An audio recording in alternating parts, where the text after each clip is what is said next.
Hello everyone, in today's video I will be narrating stories that I found off of Reddit. If you enjoyed this video, make sure you subscribe to my channel, like this video, and comment something down below. But without further ado, let's get straight into these stories. It was the middle of summer and my parents had left for the weekend to go to our house in the Cape Cod. It's about a 2-hour drive away, so it's no big deal for them to leave me alone for a few days. My mom had some pulled pork and pasta for me to heat up to eat whenever I had some money if I wanted to order a pizza. Things were all good. The first night I was alone, I stayed up till 3 in the morning playing Xbox, so I woke up really late the next day. I checked my phone when I woke up and saw it was a little past 1. I had made plans to play some street hockey with my friends at 3, so I threw myself out of bed and stumbled into the shower. I take really long showers, so when my parents are gone I go mental. I was in there for about 45 minutes on my phone scrolling through Reddit and Twitter and whatnot, when I heard my front door open. The bathroom is directly up the stairs from the back door, and the thing is pretty loud when it opens and closes. I immediately froze, since obviously I was supposed to be alone. I waited for about 2 minutes, ears trained and trying to hear anything else. Nothing. I figured it was just the wind or maybe my parents were home early, so I turned off the shower, wrapped my towel around myself, and slowly walked down the stairs to check it out. Even though my house is old and each step on the stairs makes a super loud creak, I still took my time and tried to be as quiet as possible. I probably took 45 seconds walking down all 12 of the stairs. So when I get to the second to last stair, right before I could see around the corner to the kitchen, I take a little breath to compose myself. In my mind, I knew I was being stupid. There obviously wasn't anything in the kitchen. There's no way I wouldn't have heard another noise, and there's no reason for them to still be in the kitchen even if they were burglars or something in the house. After sort of mentally chastising myself for being such a wuss, I sort of chuckled to myself for being so stupid and just normally walked the last 2 stairs and turned the corner to the kitchen. Standing about 2 feet away from me in the middle of my kitchen is a man staring straight at me, perfectly still, with a massive smile across his face, just staring at me. The thing I remember most vividly wasn't his face or his smile but his arms. They weren't just at his side, he held them in the strangest, most abnormal position I've ever seen. They were where one would normally hold their arms, but he had rotated them to the point where they were almost completely reversed, as well as lifting them up and a little behind himself. Honestly, I think I almost had a heart attack right there. Looking back, I can realize how creepy this situation was, but in the moment I just took a step towards him and punched him as hard as I could in the jaw, sort of half slapping / pushing him towards the ground. The second I connected, I beelined up the stairs, dropping my towel in the kitchen with my heart beating out of control. I sprinted into my room and locked the door behind me. I quickly put a chair up against the doorknob like you see in TV. Almost without thinking, I immediately called 911 and nearly in tears told the operator what happened. As I sat on the floor of my room in practically the fetal position, staring at the door praying that a cop would be here soon, I noticed the light coming from the gap between my door had stopped. The guy was standing outside of my door. There's no words to describe the feeling I had. I was paralyzed with fear, watching the shadow across the bottom of the door shift in tiny ways. I stayed balled up, staring at the gap, praying the man would go away for what seemed like an hour. All the while, the 911 operator was asking, "Hello, sir? Sir, are you there? Hello?" I didn't want to make a noise, and even if I wanted to move my arms to bring the phone to my mouth, I don't think I could have. Eventually the light returned to the gap and I heard the faintest of footsteps, slowly creaking the wooden floorboards as he walked down the hall. It was silent for minutes as I just sat there curled up, unable to even speak. I heard banging on the front door and the sound of 2 officers entering my house. I finally felt safe, and I opened the door to the 2 of the men standing there as I almost cried. Nowadays, my parents don't even leave me alone home anymore, and I check every lock on the house before going to bed. Even working with sketch artists in a few lineups, the police never found whoever was in my house. I have no idea what he wanted or who he was, but regardless, let's not meet again, ever. I'm 29 now. This story happened 10 years ago. At the time I was jobless, and I found a job as a security guard in an office building. The office building was in a forested area, away from any busy streets, like secluded. The person who had the job before me had a car accident and apparently was paralyzed from the waist down. Nobody was interested in the job since you worked during the night and the office building was so big, it was just really boring. But hey, a job is a job. Once I started, a supervisor worked me in for a week, what to do, etc. This was my first night working by myself. I came to work and took the shift over from my colleague at 9 p.m. and he told me there will still be some people left in the building. Before I went up to the 15th floor, I closed the main entrance in such a way you could only exit when you're inside, so no outsiders could come in. After I did this, I went up to the 15th floor where these people still worked, to ask them if they needed to go anywhere else in the building, and if not, I could make my round and close off all the other floors, which I did. So I made my rounds and found nothing peculiar. I went back to my front desk. This was around 11:30 p.m. and the last people who were working on the 15th floor were just leaving. And the guy told me he was the last one to leave and wished me good night. Once the last person left, I went up to the 15th floor, checked all the offices and locked it down. I went down to my front desk again. Since there were no people left, I put on the alarms, which work on motion detection and also when you open a fire exit, on every floor, except the ground floor where my desk was. Within 5 minutes I put the alarm on all floors. The alarm went off on the 10th floor and there was nobody on the building. The rule is if an alarm goes off, you first call the security company before you take action.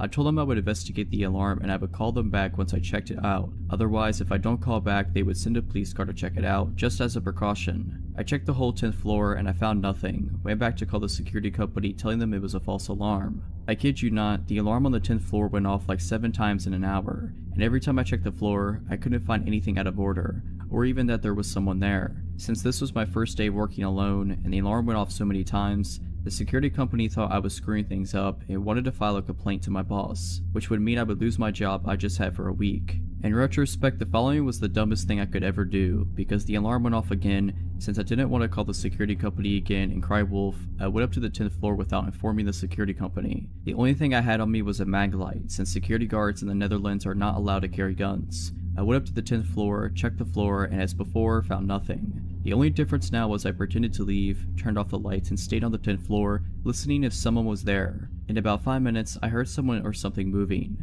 I was relieved and anxious at the same time. Relieved I wasn't wrong, and that there was something on the floor. Anxious because of what was on the floor. I turned on the lights, and tried to sound as manly as possible, saying something in the line of, "I know there's someone here, show yourself." As you can imagine, no response. So stupid I didn't go down to call for help, but stupid me went looking to whatever it was I heard on the 10th floor. I walked to the office I heard the sound from, turned on the lights, and found a little girl who couldn't be older than 13 with long brown hair, in white pajamas squatting and rocking front to back on a desk, looking straight at me. The scary thing was there was no emotion in her face or in her eyes. I collected my nerves and took the girl by the hand. I took her down to the front desk, offered her a Coke, but she didn't respond whatsoever. The only thing I could do was call my supervisor and told him about what I encountered. My supervisor's response was, "Stay there, I'll be right over." The time I hung up on the phone until my supervisor came, I just had this underbelly feeling with this girl, that there was something really wrong with her. Before my supervisor turned up, he called me and told me to call an asylum which was pretty close to the office building I worked at, just to check if someone was missing.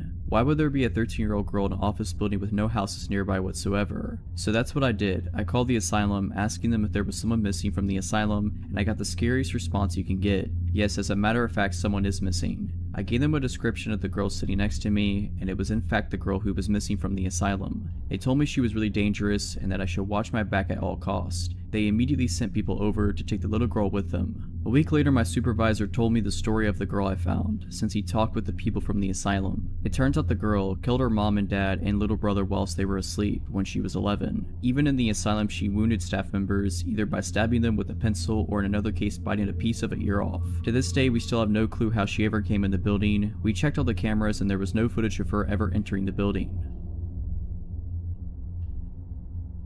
I grew up in a very safe, very affluent neighborhood. It was unheard of for anyone to lock their cars or houses, and when someone new moved to the neighborhood, it was mere moments before they were welcomed with open arms and open doors. Despite being surrounded by what could be described as one large neighborhood family, my mom was very particular about house rules being followed, one of which was never going out alone. Walking to a friend's house, 3 of us had to go, so 2 could walk home together after dropping you off. It was rare, but occasionally just 2 of us would be able to sneak out from under her watchful eye and run to the corner store a few blocks down for some candy or soda.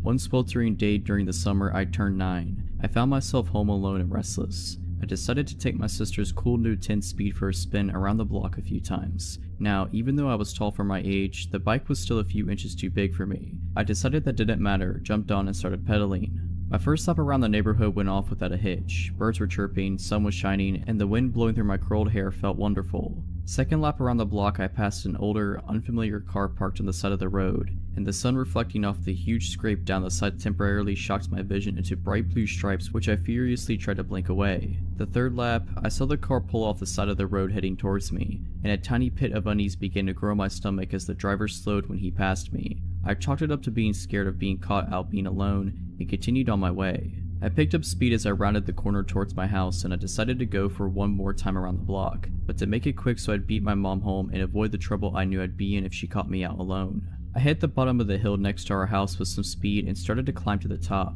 slowing more and more the closer I got. By the time I reached the top of the hill, I had to stop and catch my breath, teetering the too tall back at my hip. As I struggled to catch my breath, the hairs on the back of my neck stood up. My arms locked on the handlebars, and every inch of my body froze. I had been caught, I just knew it. I heard a car creeping up behind me, and it just had to be my mom, but it wasn't. When relief should have washed over me, the unknown dread only deepened, further stiffening my frozen still limbs.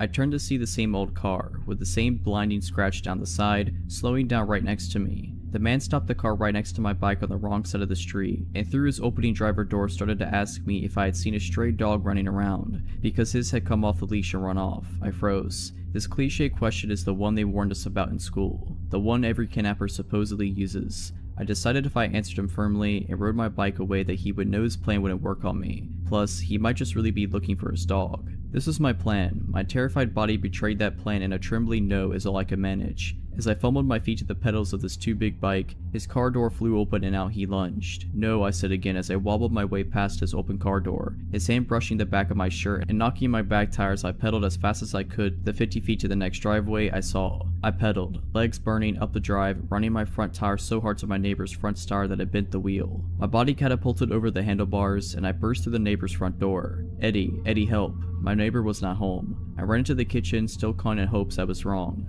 What are you doing? A man's voice behind me, and I froze. I slowly turned around, not knowing what else to do, and there stood my neighbor's son, home from college. I dissolved into tears, gulping out what happened. He tossed the bent bike into the back of his truck and drove me around the corner to the safety of my home. My mom was home and had the look of death in her eyes until she saw my tear-streaked face. The police were called. The neighbors were called. The car had been spotted frankly circling the block the few minutes following our encounter, but he was gone by the time police arrived. To this day, 20 years later, I still have a hard time riding my bike alone. This all happened when I was 19. I'm not the best looking dude, so I've never had much luck with women, and I ended up on Tinder. I wasn't having much luck there either until the third month of using it when a blonde woman named Katie messaged me. She was pretty enough that I just dismissed her as a bot. It wasn't until 3 days later that she messaged me again, which was odd because bots almost never messaged more than once. I clicked on her chat and replied, then looked at her profile. What I saw was pretty generic, but it definitely wasn't a bot's profile. We had been talking for like a month when she proposed the idea that I come see her. I was pretty reluctant as she lived nearly 8 hours from me by car, but I had to admit I really did like her quite a bit, and I had been thinking about asking her if I could come see her for a while now. After a bit more badgering from her, I finally said that I would take the drive to go see her. At this point, I had no reason to doubt she said who she said she was. We had video chatted every other week and called most days, and I just assumed I got really lucky. Things did get a little weird on the way there though. She kept messaging me, asking me where I was, and making sure I was still coming. At some points, when I took more than 30 minutes to respond, she would send me a slew of annoyed texts. Admittedly, I had chalked this all up to her being nervous about me coming to see her. I was pretty nervous too, so I couldn't blame her. I had a hard time finding the house at first. The directions she gave me were pretty confusing, and it was back through a series of gravel and dirt roads and a large thicket of trees.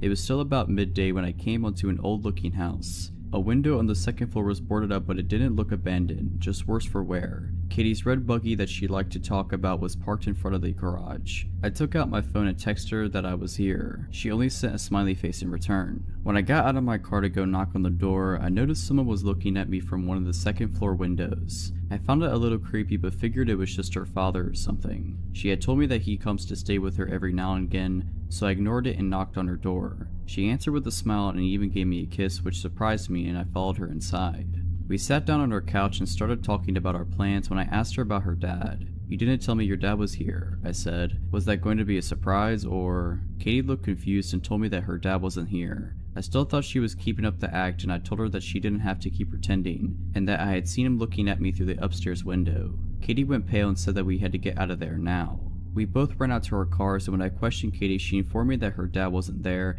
and that she had been home alone until I showed up.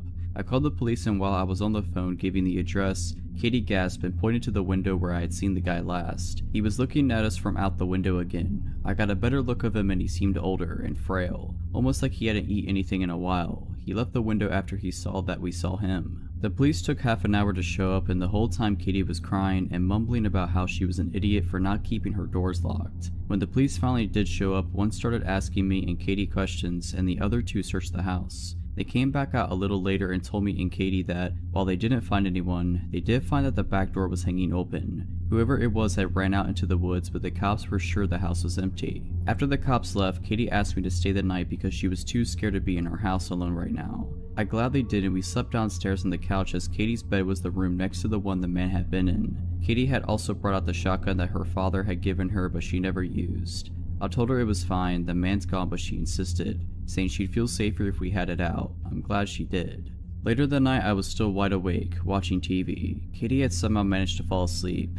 From the kitchen I heard the sound of a doorknob being turned. At this point I wasn't even scared, I was just pissed. I flipped on the light in the kitchen and pointed the gun at the kitchen door, and there he was. The guy that had been in the house before was standing on the other side of the glass door. He looked shocked, and I'm glad we had locked the door. The man unfroze and yet again ran into the woods. I woke up Katie and told her what happened and called the police yet again. When they arrived, they did a sweep of the woods and found no one yet again. They told Katie and me that it'd probably be a good idea to stay at somewhere else for the night. Me and Katie said our goodbyes. She was going to stay at our friend's house and I was going home. I left a little after Katie did, and I was on the phone with my brother telling him about what happened. My headlights were on. As I was talking, something caught my eye. That man was standing at the corner of the house just watching me. I gunned it out of there and didn't even bother calling the police again, but I did text Katie and she said she was going to call them again. I don't think Katie ever even went back into the house alone. I had to fly out to a small town I'd never been to in order to look for a place to live. I'm moving there in the fall to start grad school. My boyfriend flew with me. Before the trip, I researched all sorts of apartments on Craigslist and set up a bunch of appointments. Our first appointment was in the afternoon in this sort of remote residential area. The landlord sounded fine over email and asked me to call him an hour before the appointment to confirm that I was coming. I called, he didn't answer, so my boyfriend and I started walking to the house and just hoped that he would show up. Maybe 10 minutes before the appointment, he called me. "Are you coming?" he asked. He sounded like an older man and had this very strange, slow way of talking, but I just thought that he was just older. "Yes, we're in front of the house now." He got extremely upset. "We? Oh yes, my boyfriend's with me. You never told me you had a boyfriend. You never said that." It had never crossed my mind to tell him this information. Since my boyfriend would not be coming to live with me, he was just helping me look for apartments on the trip. I told the man so, and after a very long pause he said, "I'm sorry, it's just sometimes people don't tell me when they're married, and it surprises me. I'll see you soon." Then he hung up.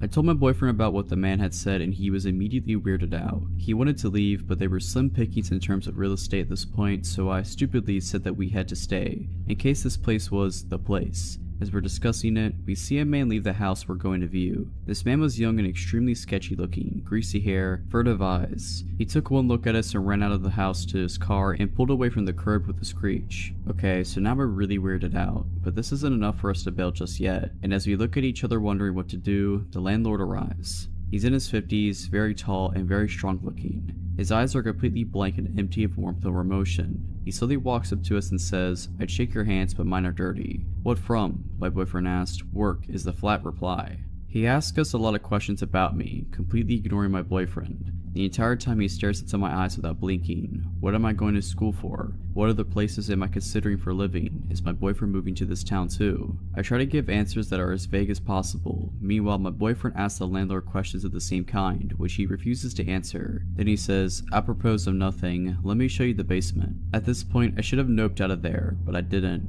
I kept thinking this was an eccentric old man from a small town. We're city folk, and that we were just feeling paranoid. My boyfriend, on the other hand, wanted out of there, but he followed us as the man led us back to the house, away from the street to this sort of detached shed. He opened the door and we saw that there were stairs leading down into the utter darkness. He flipped the switch at the top of the stairs and the light didn't come on. Normally the response for this is, "Oh, the lights are out," or something like that, but he just said, and slowly walked down into the darkness. Then he stood there without moving in the dark and said, "Aren't you coming down?" "There's nothing to see if the light's out," says my boyfriend. The landlord just stands there for a long time, then slowly walks up the stairs and closes the basement door without saying anything. He took us into the house. Weird and increasingly creepy things ensued. The front door, the only exit to the house, locked automatically, and when my boyfriend tried to fiddle with it, the man got really upset and told him to leave it alone. He managed to get it open secretly though. The man kept trying to box us into small rooms and, according to my boyfriend, kept reaching his hands into his pockets, only to take them away when he caught us looking.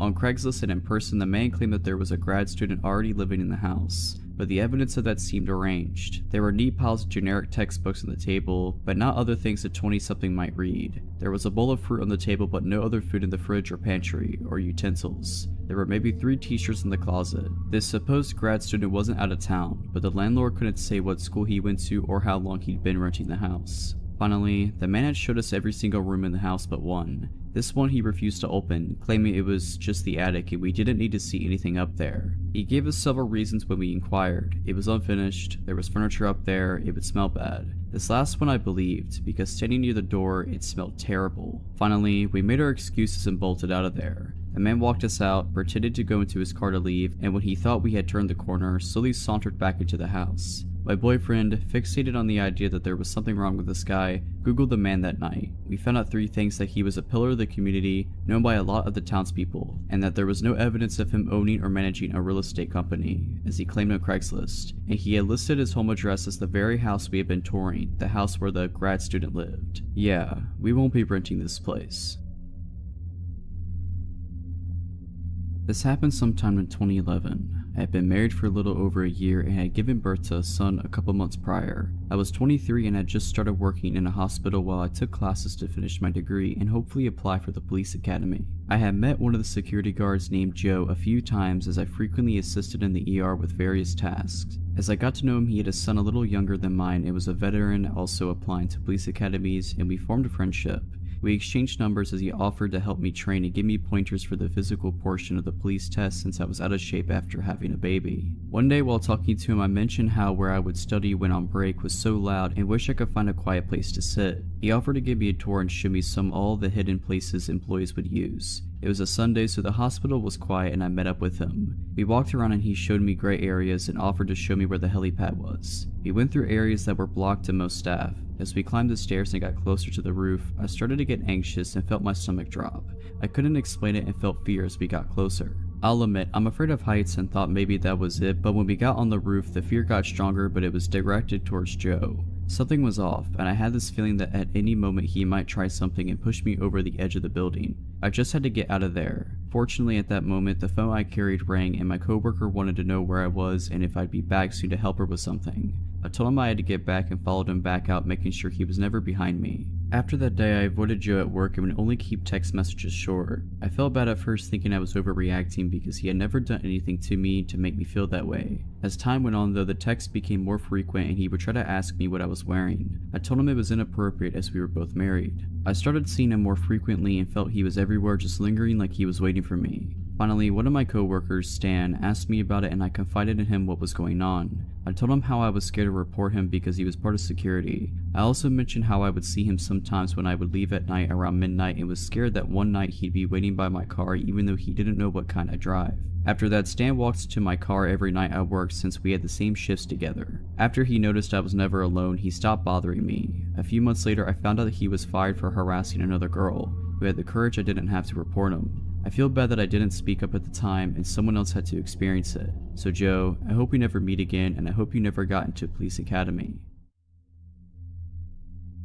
I grew up in a small town in the Midwest where you left your doors unlocked and came home when the street lights turned on at dusk. After moving away for college, I decided to move back to my quiet, sleepy hometown in one of the 2 apartment buildings. I'm living there for roughly 3 months when one night I go to sleep early on a Friday night. Now, I'm a reasonably hard sleeper, so when I wake in the middle of the night to noises, I'm immediately alarmed. I'm going to describe my apartment layout for a better understanding. As you walk in the front door, the kitchen is to the left and the living room is to the right. There's a hallway straight ahead with one bedroom at the end. A bathroom is to the left in the hall and my bedroom to the right. I get up from my bed, walk around the end of my bed, and peek my head out of the bedroom door. I look to the left to see my front door open to the outside hallway. There's a loud voice coming from my enlightened kitchen. From my vantage point, I'm unable to see into my kitchen. I froze. I come to my senses after realizing that I've stopped unconsciously breathing. I take a shallow breath to steady my mind and gather my bravery. There's no thought process about what to do at this point. I let my body and my instincts take over. I turn around and head back to the far side of my bed. I grab my phone from the nightstand and quietly remove it from the charger. Luckily, my bed frame is high enough for me to squeeze under without much difficulty. I immediately realize that there is no escape from my hiding spot if things turn south. I'll have to rely on luck to get me through this. I dial 911 and a woman answers and asks about my emergency. I briefly explain in a whisper that an unknown man is in my apartment and that I am currently safe. I lay there, listening to the chaos of my home, reassured by the presence of my cat, Marcy, laying under the bed with me. It seems to me that he's in a phone call based on the one-sided rambling. I tell the operator this fact and explain my fear that he's going to bring other people into my home. He was making enough sound to allow me to give a play-by-play on the call. He starts screaming about killing someone. I'm unsure at this point whether he's talking to the person on the phone or if he knows I'm there. The voice is unfamiliar, but this does little to ease my terror. He then starts ringing the doorbell in the outside hallway and yelling for me to come out. My blood runs cold as I realize that he might come try to find me. Marcy is alarmed by the doorbell that hasn't ceased ringing, and she creeps out from under the bed. I panic. What if he hurts her? I start whispering as loudly as possible to get her attention without letting him know my location. She senses my unease and crawls back under the bed with me. At this point, it's felt like an eternity, and I ask the operator how long until the police arrive. She is unsure but assures me that they are on their way. My town is roughly a 30-minute drive to the nearest city police, but I assumed it was a highway patrol that would be coming soon. Little did I know that safety was in a rush to get to me.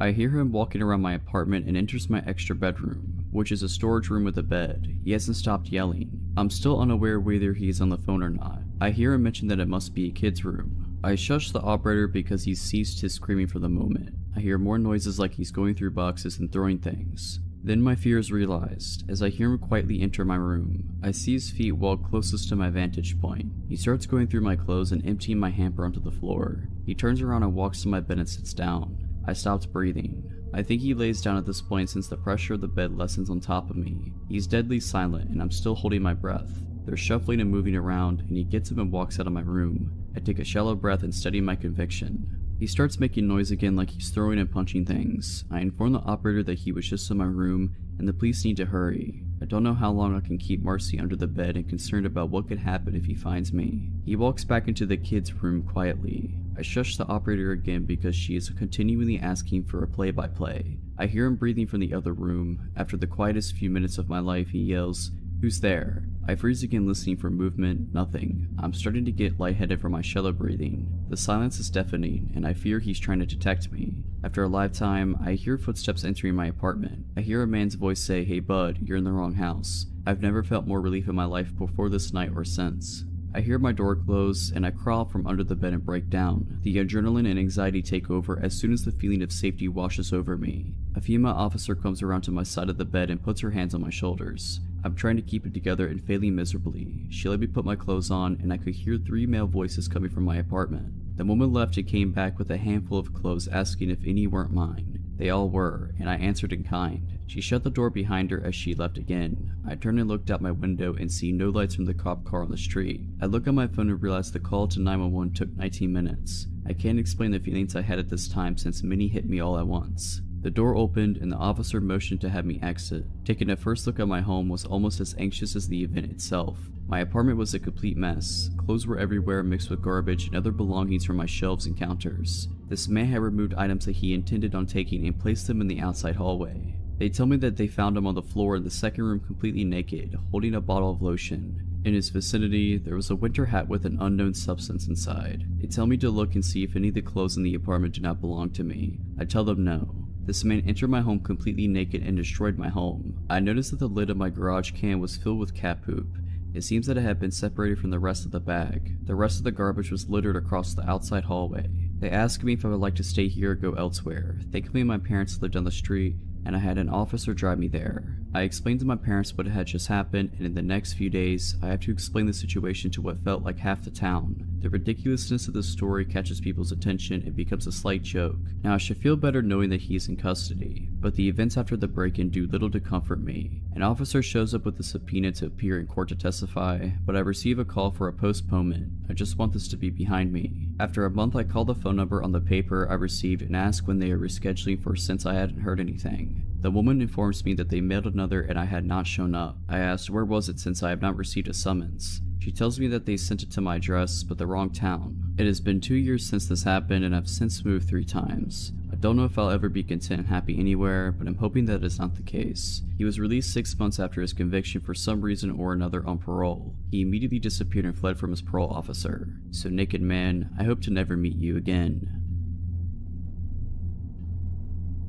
So about 6 years ago, I was 21 and I was home from college for the summer and living with my parents. This is deep Texas suburbs, so the houses are all cookie cutter houses built around the same time by the same developer. Every few blocks there's a pool or a park of some sort. Well, every year the community people, I honestly don't know how this gets organized or by whom, have a Rock the Park event at one of the pools/parks within walking distance of my house. Some old guys bring their garage band and cover songs by Aerosmith and the Eagles, etc. The pool stays open late, there's a playground, and you can hear the music from every corner of the park. It wasn't too loud though, unless you were nice and close. Well, my parents went on a dinner date that night, so I decided, with my 21-year-old brain, to pour some vodka into my Coca-Cola bottle and walk up to the park for some tunes and have a good time.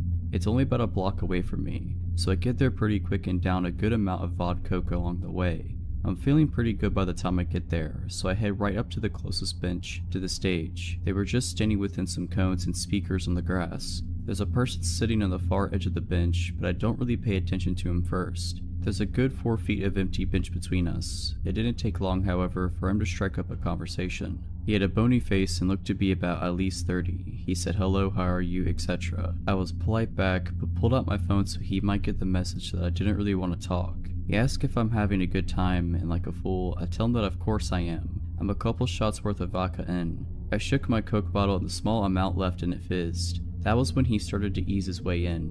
I stayed on the far edge of the bench, but as he kept talking to me, he kept moving closer. He asked if I lived around here and I said, yeah, don't worry, I walked. I honestly thought he was asking because I was not sober enough to drive. He told me he lived in some vague direction and then asked if he could have my number. I started getting uncomfortable because for the first time in my life, I was alone somewhere and in a compromised state. I told him I didn't know him that well and he said something like, okay, well, get to know me. I told him I needed to walk around because the music was too loud and I had to make a phone call. I ventured to the other side of this large playground equipment with lots of climbable walls and tubes. I make sure he can't see me, but I know he watched me where I went. I texted a bunch of my friends from college telling them what was going on and asking for advice. They told me to leave, but I knew he could see me and I didn't want him to follow. I started hitting up my friends from high school, hoping some might be home for the summer already, and luckily one of my friends was. I told her what was happening and asked if she could save me. She said she could, but that she couldn't make it for another 20 to 30 minutes, which was still well before the event ended. I went over to a different part of the playground where the swings were and took a seat where I could see the stage, hoping maybe he'd forget about me and leave me alone. Sure enough, the moment I sit, he's approaching the swings. He takes the one next to me and starts trying to be like, what did you want to know about me? What do you need to know? I was like, actually, I'm getting really tired. I am probably going to go home soon. I just want to enjoy the music a bit longer without talking. That was when he became adamant about walking me home. It was a suggestion at first, but the more I told him no and that I'd be fine, the more aggressive he got about it. My parents wouldn't be home for another few hours, so if I did go home and followed, he'd know where I live and have me alone. He asked which direction I lived in and I pointed in the opposite direction of my parents' house. He got up and took a few steps in that direction, then turned back to me like he expected me to follow. I told him that I wasn't ready to go home, but it became very clear that if I was walking home that night, he was coming whether I wanted him to or not. He stayed near me for the next 10 minutes or so until my friend arrived. I saw her car pull up and immediately got to my feet like, hey, that's my friend, and I sped off towards her car. She parked and got out and started heading back towards the park. I was like, no, hey, we gotta go now, but it was too late. He followed me and touched my shoulder. He said, hey wait, you promised to give me your number. I hadn't, but I felt rather trapped and figured that if I gave him a fake number, he'd be satisfied enough to let me leave. Sure enough, immediately after I spouted off, he calls it and starts looking at my phone, expecting it to ring. That's when my friend goes, hey, didn't your phone die? And I was like, oh yeah, I forgot, I'll get you later man, text me. And I waved to him and we both walked back to her car. He didn't follow, but he watched us drive away. I told her to go to the opposite direction of my house and to take the long way around. So weird guy from the party that wanted to walk me home, let's not meet again. I am a 21-year-old senior in college, living with 3 other girls in an old one-story house. We are located about a 15-minute walk from main campus and the majority of our neighbors are college students. That being said, this town is notorious for being a little, well, sketchy. Millie is home to one of the first insane asylums built in America. After the majority of it being closed down / abandoned for years, the final building was shut down about a month ago and the remaining patients were released. Now, I doubt this is directly correlated with my creepy experience, but I am not the only one who has interesting encounters with strangers since the release in this town. 2 nights ago, after getting off work around 11:30, I came home to my roommates getting ready to go for a night out. I realize now how stupid it was, but we often had an open door policy, free for anyone to come over and visit as they please. We would lock the door at night, but the one time we forgot to really came to bite us. Around midnight, I was hopping in the shower as my roommates were heading out the door. We said our goodbyes and I told them I would be meeting up with them later. I had just stepped out of the shower when I heard what sounded like the front door slamming shut. I automatically assumed one of the girls had forgotten something, so I called out their names, no response. I then hear footsteps in the hallway. I call out again, no response. Fear and dread came over me, and I immediately grabbed my clothes and ran into my bedroom. I threw my clothes on, leaned my ear to the door, and waited in silence to hear if someone was in the house. I hear nothing. I decided that it must have been one of the roommates grabbing something and leaving again, so I head into the living room to get my phone. 6 missed calls and it's still ringing. My roommate, Carrie, was on the other end. I answered and immediately could hear the panic in her voice. "Lay, are you in the house?" Me. "Yes, why?" Carrie. "You need to get out. Sam drove by and he said he saw a man walking through the front door. He called the police, but you need to leave." Nothing was going through my head besides pure adrenaline and fear. I wasn't sure of the man's intentions, but I sure wasn't going to wait and find out. While remaining on the phone with my roommate, I bolted out the front door and hid behind my car. I watched the house from afar, waiting anxiously to see any movement. As my friends approached in a truck, I sprinted out from behind my car and jumped in the back of their truck bed. Just as I did that, a dark figure scurried off into the woods running in the opposite direction. I can only assume he had been inching closer to as I was waiting for them to arrive. I screamed and we floored it out of there. I refused to go back into the house until the police arrived and it had been triple checked. There were no signs of anything being touched or stolen, which makes me wonder what the man's intentions were. You can guarantee that I've locked my door every night since, and to the stranger who walked into my house while I was in the shower, let's not meet again. Back when I was 18 years old, I started working at a gas station. This was my first job. Near the end of my first shift, I was cleaning the hot dog rollers and a man walked in.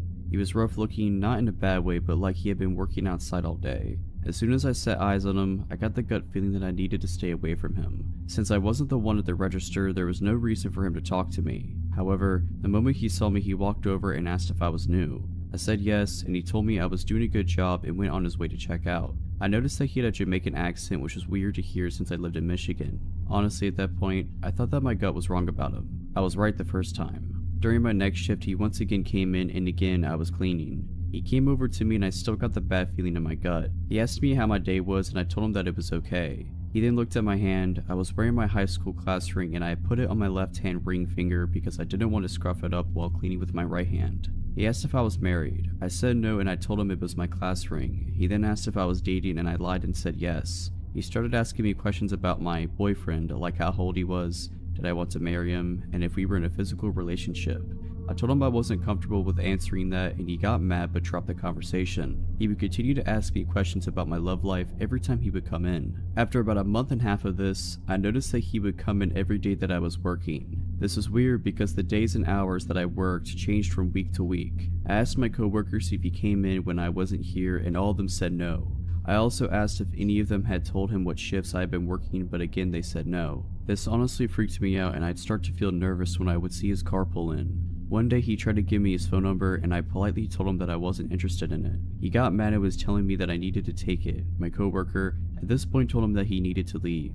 The next day he came in and asked me on a date, and when I declined, he told me that I was going to regret it. He asked me several more times and each time I said no. After a while of him asking, I told him that it was never going to happen and that I had absolutely no interest in him and never would. This only made things worse. He told me that I didn't have a choice and that he would be here when I got off work and that I was going to go with him. When he left, I called my father and told him what happened and asked if mom and he could come to pick me up at the end of my shift. He said yes. I didn't get off until midnight, and about 10 minutes before my dad walked in and told me to act like I was going to go to my car as normal, but he was going to be in there. A few minutes after, the guy pulled in and got out of his car and was just standing there. As my shift was over, I hurriedly walked over to my car. He started approaching me and I jumped into the passenger seat and slammed the door shut. When he got to my door, my dad rolled down the window and pointed his gun at him. The man ran off and I thought that it was the end of it since he didn't come back into my work the next few days. However, it wasn't. About a week later, I was at the store with my mom when I got the feeling that someone was following us, and sure enough, it was him. We got out of there as fast as we could, and from then on out, my mom and I were not allowed to leave without my dad.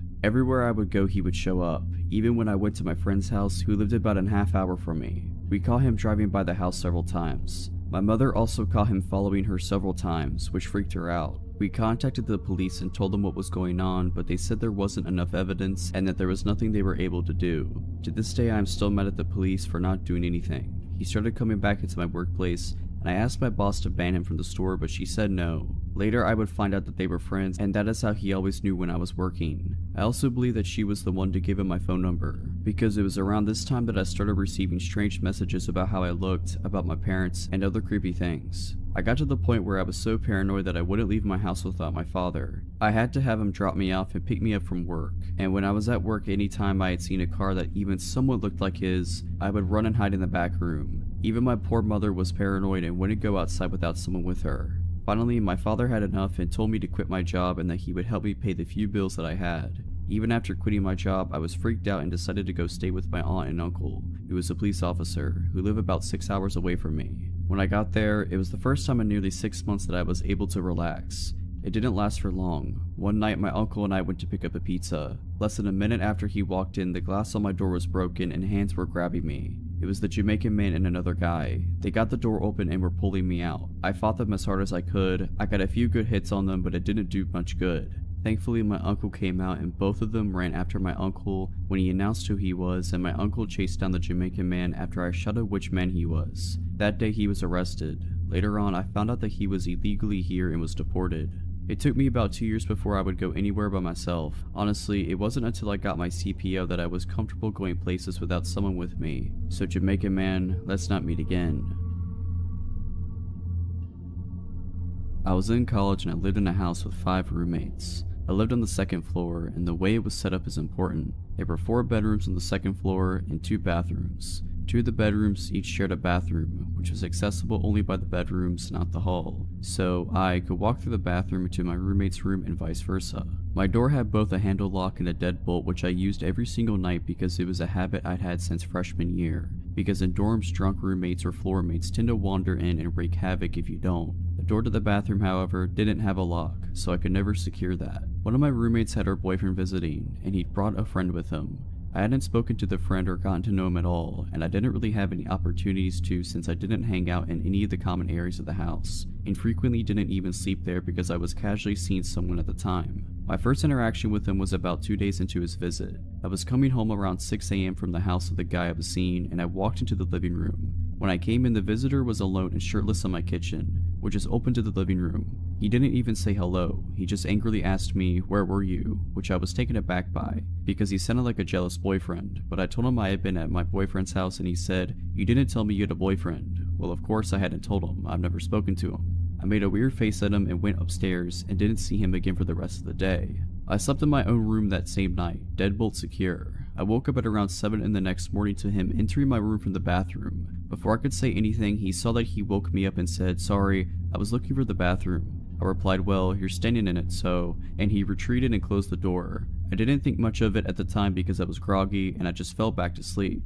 Now, despite all that, up to this point he didn't really creep me out, he just seemed weird. But later that day is when it got worse. I came home from my classes and went up to my room. He followed me and let himself into my room without knocking. The door had been closed, and I made it clear that that wasn't okay, but he was being friendly, so we chatted normally for a couple of minutes because I didn't want to be rude. Then he decided to say, "I think you're the one. The first moment I saw you, I knew you were the one and you're gonna marry me." Obviously, I was taken aback by this as this was only our 3rd interaction and we'd spoken for maybe 2 minutes total. I told him that I had no interest in marrying him, that I wasn't even attracted to him, and told him to leave me alone now. I decided to leave and called the guy I was seeing and told him what was going on, and he told me I could stay over at his house until this weirdo left. A couple of days go by and the weirdo was supposed to have left for good, so I went back to my house. I slept in my room that night with the door locked as usual. I woke up to hear someone trying to come in through my main door, but thought it was just one of my many roommates. Then, I hear the bathroom door open and someone walking into my room. I rolled over and he was standing maybe a foot away from my bed and said, "Hey beautiful, where have you been?" I said, "Weren't you supposed to leave? Why are you in my room?" He said, "I wanted to wait for you to come home. I couldn't leave without saying goodbye." And then he tried to climb into my bed with me and kept touching me while saying, "Scoot over, I want to say goodbye properly." To which I started yelling, "Get out of my room. I didn't invite you in. Leave now." I smacked his hands away from me and he got upset but left without much of a fight. I immediately left my house and went to my boyfriend's. The guy did finally leave later that morning. The next day, despite me yelling profanities at him and telling him how creepy he was when I last seen him in my bedroom, the guy still decided to find me on Facebook and try to add me. Nope, blocked immediately. So, creepy guy, let's not meet again. This was back in November of 2018 and takes place in North Carolina. I was 14 at the time. My family and I just moved across states. We had just gotten to the city where we planned on living after a long road trip.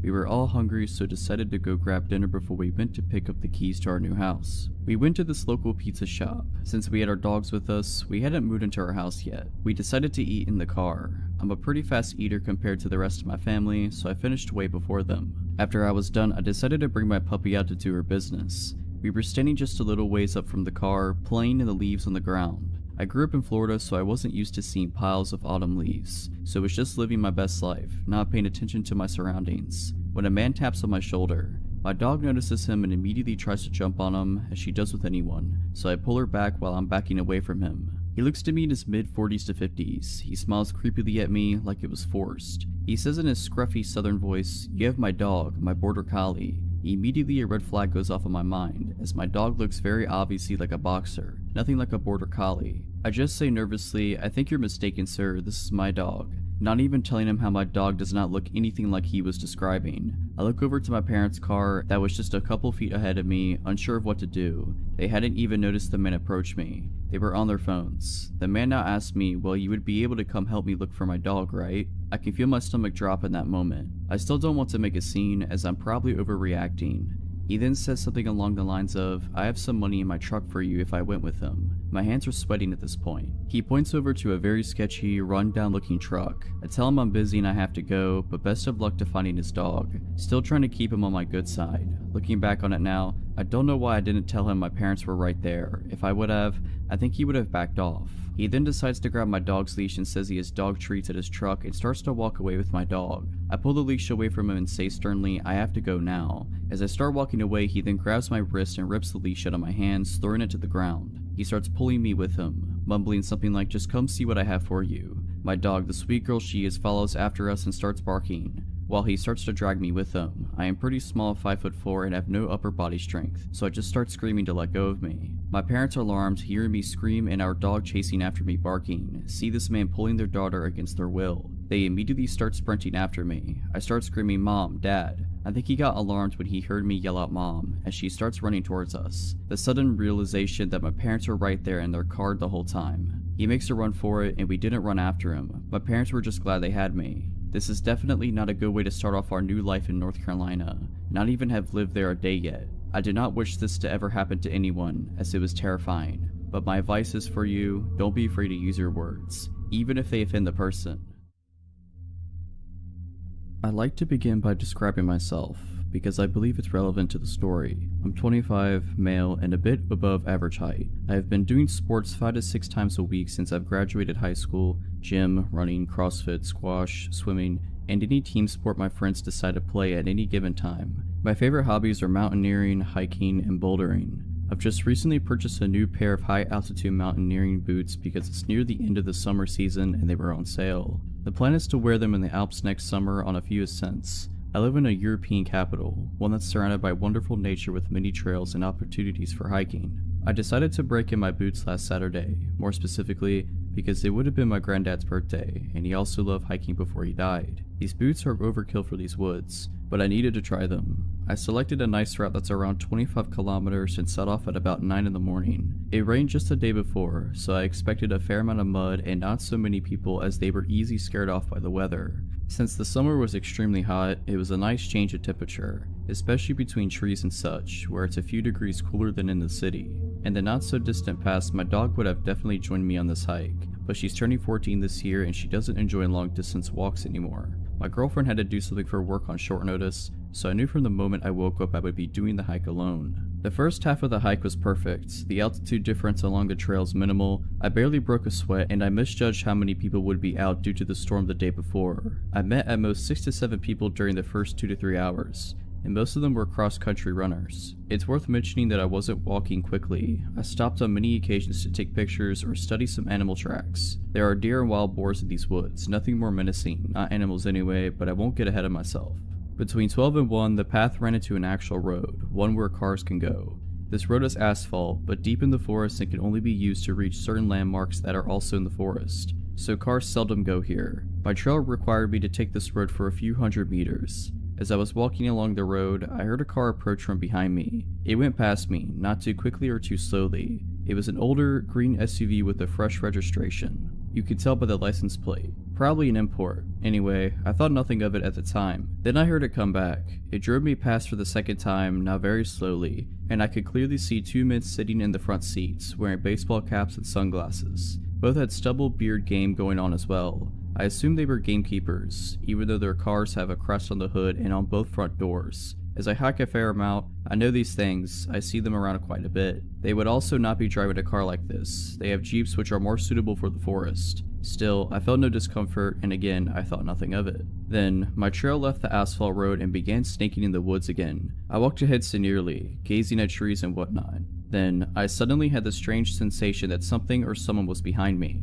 An engine sound was becoming more and more clear as well. At this point, the trail was quite narrow, but if, for whatever reason, you want to drive a car in it, you could, just about. Now when I turned around, the aforementioned SUV was basically in my face. It was an arm's length away from me, and it stopped just as I had. I looked at the driver, who was staring back, as I can only assume as he was wearing sunglasses. I calmly asked him, "What's wrong? Shall I let you go?" in a polite tone as his window was rolled down. He didn't speak. He slowly started reversing, and he soon disappeared behind a curve. Now I was quite uncomfortable. I also noticed that he was alone in the car, unlike earlier. I listened intently, standing still, since I wasn't sure what was going on. At this point, I was not scared, but there was a faint feeling of unease in the air, and bad thoughts began gathering in the back of my mind. I heard the car and the engine stop just behind the curve. I heard a door open and shut, but nothing from that point on. I turned around and began walking towards my destination, at a much faster pace than before. Now I was a bit scared. I didn't understand why he didn't answer, and why he just reversed and left without a word. I wasn't sure what to make of it, and I had no desire to ask him again, or to see him again for that matter. I had just walked enough for these unpleasant thoughts to slowly be erased from my mind.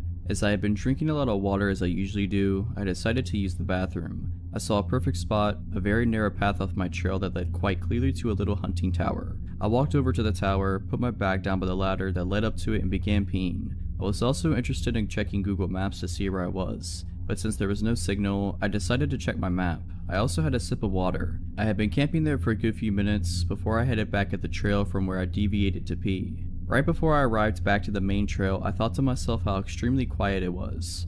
No wind, no noise of any kind, absolutely nothing. This made me realize, just a moment later, how alone I was. Except for the man who was standing maybe 50 meters away from me on the trail, in the direction where I was headed. I only saw this as soon as I stepped back on the trail, since the small one to the tower was well hidden by trees and you couldn't see the main trail, as it was running perpendicularly to the small one. I looked at him and I was instantly chilled to the very bone. He was dressed in tactical clothing, with a baseball hat on his head. The only reason he was standing still, I believe, was a moment of surprise that I had appeared from a place where he didn't expect me to appear from. At this point, I was fully and utterly alarmed. He was holding a rifle that had a scope on it. Had this happened without the incident with the SUV, I would have probably walked along the trail thinking he's a hunter. However, in light of the strange encounter with the SUV, from which the second man was missing, something in me snapped instantly. In hindsight, it's also illegal to hunt in these woods this time of year. I figured in the matter of 2 seconds that I was going to sprint through the woods until exhaustion, towards and past the tower, as it seemed natural to do at the time. If there was no malicious intent on this man's behalf, or the others, he'll just think I'm an idiot and forget about me in 2 minutes.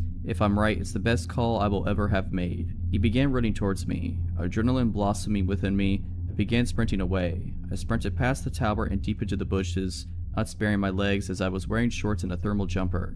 I crashed through branches, small trees, and slipped on several occasions. I really did sprint until I was exhausted. It must have been several kilometers. I even crossed some smaller trails but didn't even bother to look either way. My pulse was a billion the whole time. I began checking my phone for a signal, but nothing. I was already really angry at myself for not memorizing the license plate. After a while I began power walking, but still off trail straight ahead in a direction that I knew would sooner or later lead me out of the woods. When my phone got a signal, I told the story to several people frantically, but no one took me too seriously. They said I was overreacting and whatnot. You must have misunderstood the situation. Finally, I reached a trail that led directly to a cute little town that borders this rather large forest. It felt like an eternity, but I walked the last kilometer to the main square, took off my jumper and put it in my bag. At least I looked a little different from far away. I waited for a bus that took me back to the station near my car, rather anxiously. After the bus ride, during which I studied each car on the road, I walked back to my car, got in and drove home. My dog welcomed me like I was coming back from a 2-year deployment.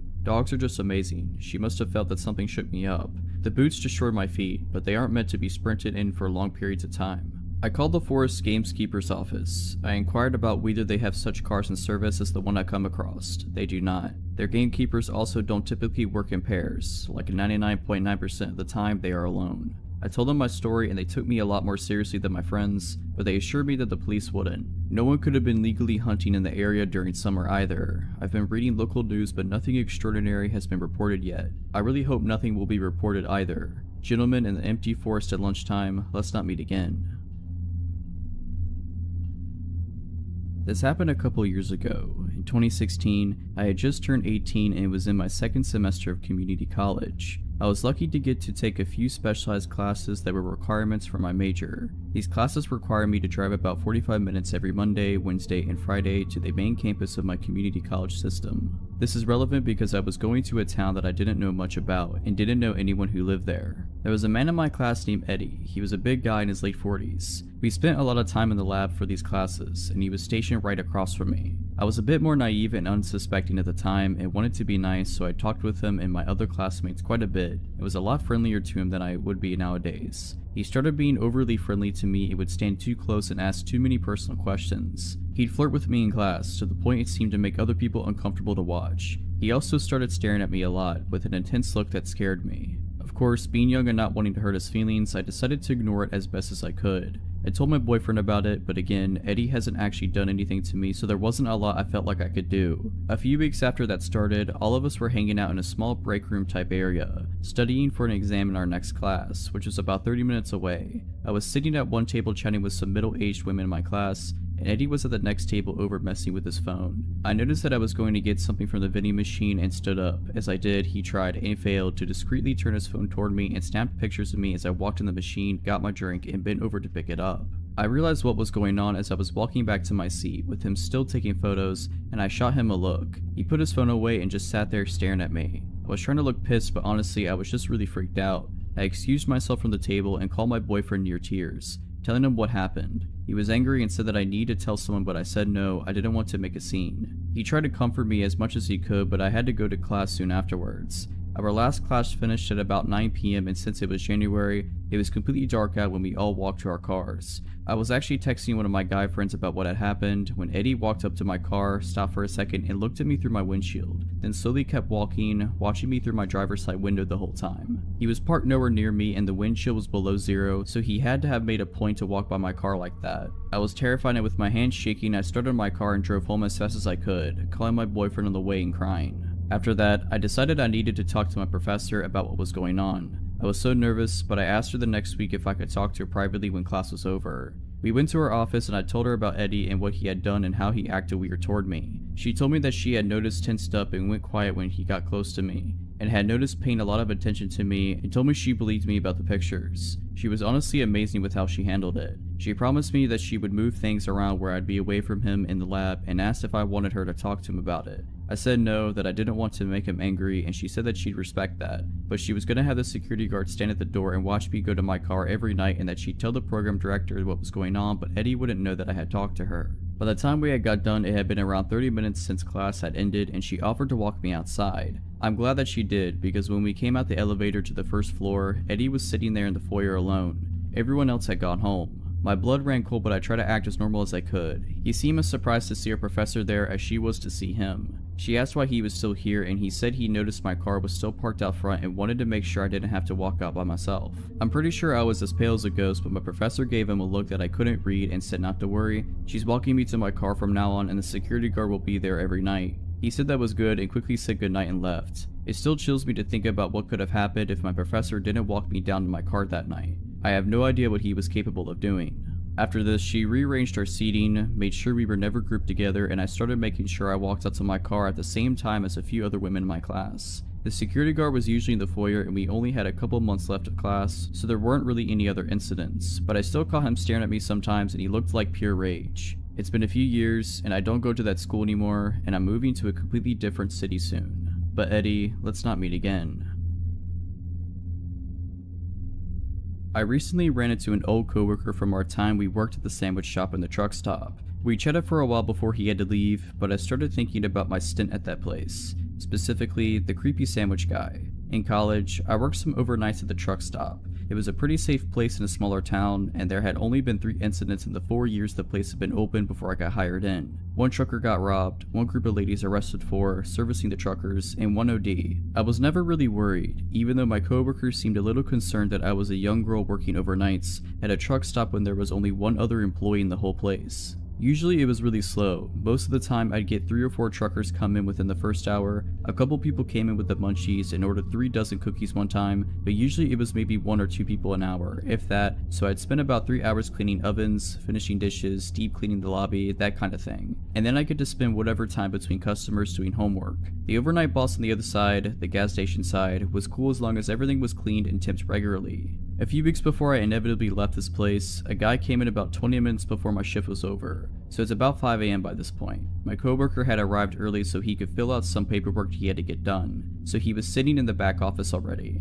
I started making this customer sandwich, making chit chat like usual. Nothing seemed out of the ordinary. He told me he was driving from New York to Wisconsin, asked me a little bit about how my night had been. Nothing crazy. I wrapped up his sub, rang it up, and threw in a small discount for him since he seemed nice and I was just happy. I was getting ready to go home for a few hours of sleep before I headed to campus. When I went to take his change, things went wrong. He dropped the coins in my hand, but suddenly he had his grip tight around my wrist. The next thing I knew, I'm on the other side of the counter on the floor. He had yanked me across the counter and still had a tight grip around my wrist. Thank God my coworker was there. The manager on the other side had slipped into the bathroom, so to this guy's knowledge I was the only one there at the moment. But my coworker, while filling out his papers, was looking at the cameras and had seen everything. He was out of the back just seconds after I hit the ground, and before I really knew what was going on, he had chased the guy outside. He didn't pursue him far, afraid that someone else was nearby who would come after me. So he ran back inside, locked the door to our side of the store, and shouted to the manager to call the police. The cops came, they searched the area and watched the security videos, but nothing ever came from it. The guy disappeared and I never really heard anything about him. I put in my 2 weeks notice the following day after my nerves had calmed down. I was switched around so I worked during the day around my classes for my last few days,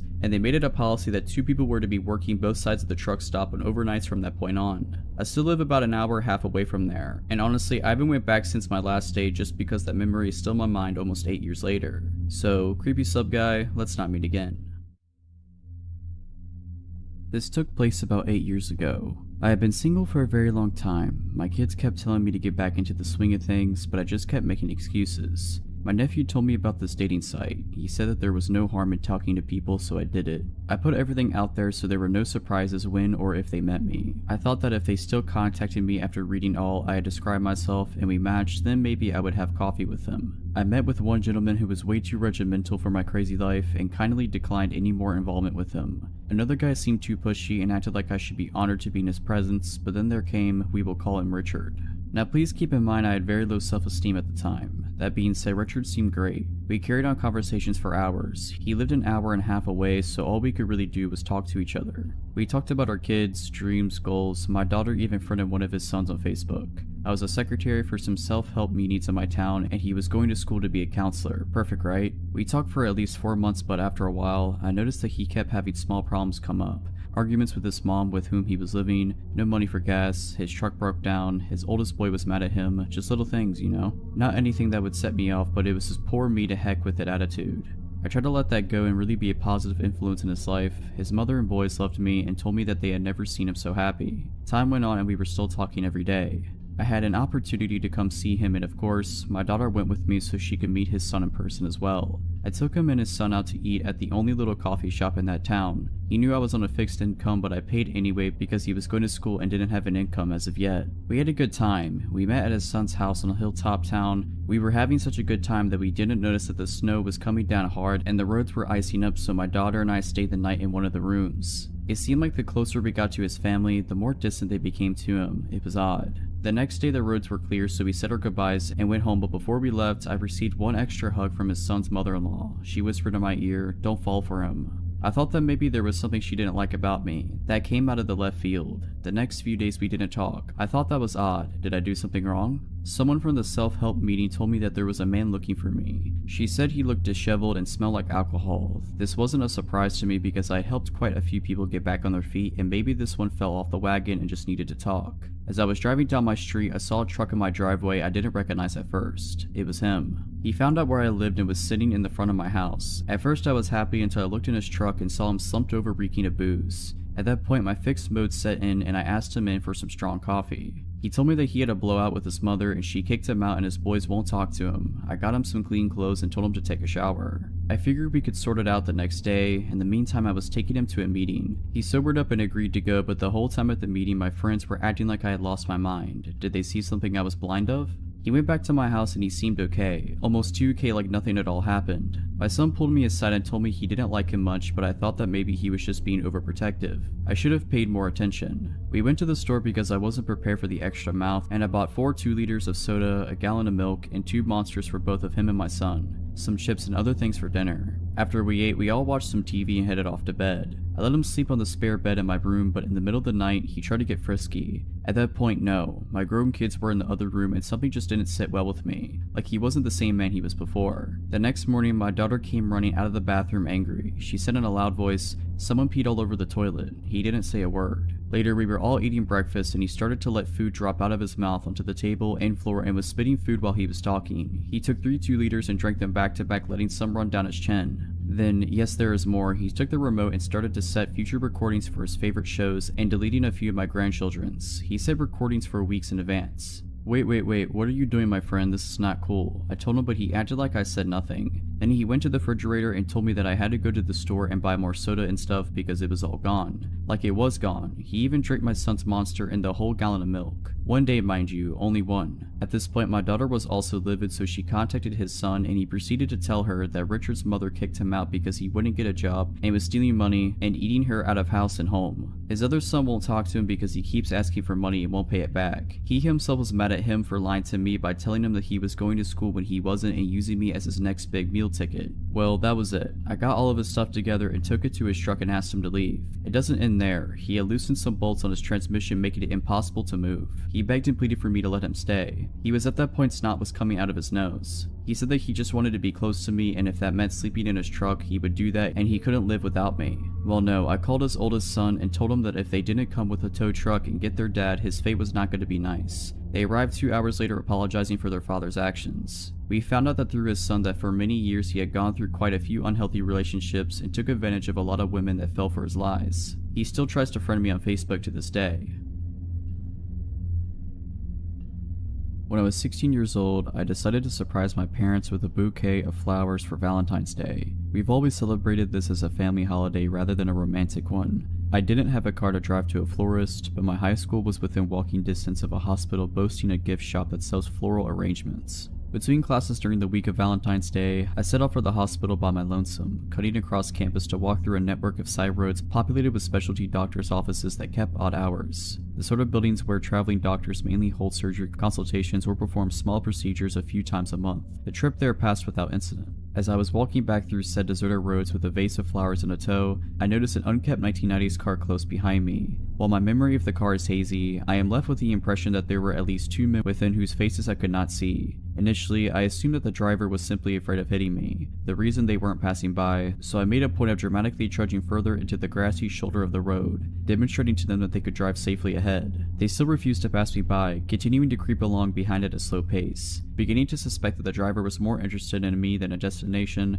I began to walk faster. The car confirmed my suspicions by matching my speed. Despite the impracticality of my shoes and the threat of spilling water from my vase, I commenced to run as fast as I possibly could. They hit the gas and again matched my speed. I realized at this point that the car was following me, that there was no one in sight to notice, and I needed to get away. I bolted into the first parking lot that I saw. The car turned in after me. Despite there being only 2 or 3 cars in the spacious front parking lot and there being no other set of activity at the office, this car did not stop to park in the numerous spaces available there. The driver instead opted to pursue me in the partially under construction back portion of this lot, behind the office. It passed every available parking space to corner me against a pile of debris and rubble from the construction, coming to a diagonal stop less than 3 feet away. Before anyone could emerge from the vehicle, I somehow managed to scale the small prominence of rubble against my back. Base in hand, it jumped from its peak to land painfully on the other side, which fortunately was a plot of undeveloped land within sight of my high school campus. I took a quick peek back over my shoulder to see if they were still in pursuit, but the car had sped off after it reached the top of the rubble pile and was nowhere in sight. They had not parked in the lot at all. They had no business there. The driver was following me. I sprinted at top speed and didn't stop until I was soaked with sweat in the dead of winter and panting in the student lounge among my classmates, who didn't seem to care when I told them. In retrospect, I should have told an adult, alerted campus security, and called the non-emergency line at the local police station, but I was young, foolish, insecure, and afraid of getting in trouble for leaving campus when I didn't have a signed permission from permitting me to do so. I kept trying to convince myself that I had misread the situation or was overreacting. I don't know what I would have even told the police had I called them, as I was entirely ignorant of the subject of cars and I couldn't have identified the make of it if I had been asked, and I couldn't see the faces of the occupants. I was also worried that my parents would restrict my already extremely limited freedoms if they knew I had been in any danger. Whoever followed and tried to trap a 16-year-old girl with flowers at a doctor's office just before Valentine's Day of 2016, let's not meet again.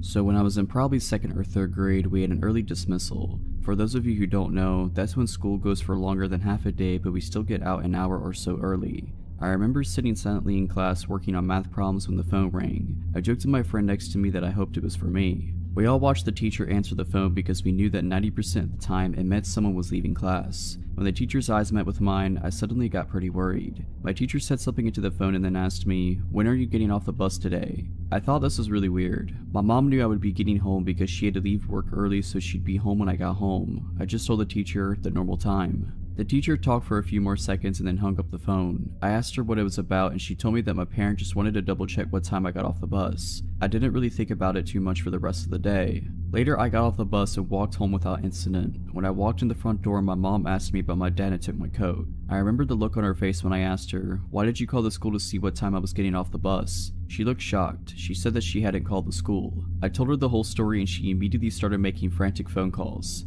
I knew that something was wrong. I watched some TV while my mom talked. About 20 minutes later, my stepdad came home early from work. About 10 minutes after that, a state trooper pulled up. I was pretty scared because I thought that somehow I was in trouble. The state trooper asked me a few questions like, "Has anyone tried to talk to you while you've walked from the bus stop? Have you seen anyone parked at the bus stop who didn't have a kid get into their car? Has anyone tried giving you a ride?" The answer to all of his questions was no. I had never seen anyone suspicious as we lived in a pretty nice neighborhood and it was mostly old retired folk who live around us. My mom asked me to go upstairs to pack my bag as it was my dad's weekend for visitation. When my dad got there to pick me up, he was questioned pretty heavily by the state trooper. I had been eavesdropping from upstairs. My mom called me back down and I left with my dad for the weekend. My dad ended up teaching some basic self-defense, which I thought was pretty cool. I never heard anything about the situation and eventually I forgot about it. Fast forward to today. I was watching a horror movie when I then remembered the whole incident. I asked my mom about it and what she told me chilled me to the core. She told me that someone had called my school posing as my dad. This man knew my dad's full name, my full name, and my mom's full name. He kept saying that my mother wanted him to pick me up from the bus stop because she wasn't going to be able to leave work early. The school didn't even bother calling my mother. I believe that the only thing that saved me from being abducted was the fact that I had told the man that I'd be getting off the bus at the normal time, which was around 3:15. I had actually gotten off the bus at around 1:45. So creepy guy who wanted to abduct me, let's not meet. Alright, but that's it. I hope you enjoyed this video. If you did, make sure to subscribe to my channel, like this video, and comment something down below. But as always, Have a nice day.